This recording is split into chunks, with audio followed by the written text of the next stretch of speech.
ప్రస్తుతం రాష్ట్రంలో కరువు పరిస్థితులున్నాయని, అయితే ఈ మాత్రానికి బాధపడి రైతులు ఆత్మహత్యలు చేసుకోవద్దని కోరారు మంత్రి హరీష్ రావు.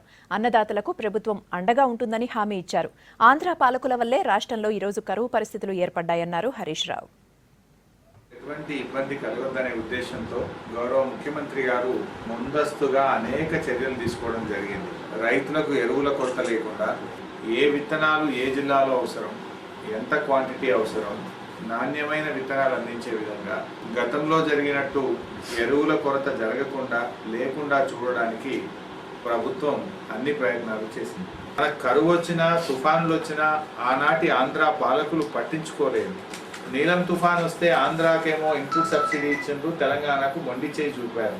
గురించి ఆలోచించే ముఖ్యమంత్రి, వ్యవసాయ మంత్రి గారు ఉన్నారు, స్వయంగా రైతు బిడ్డలు.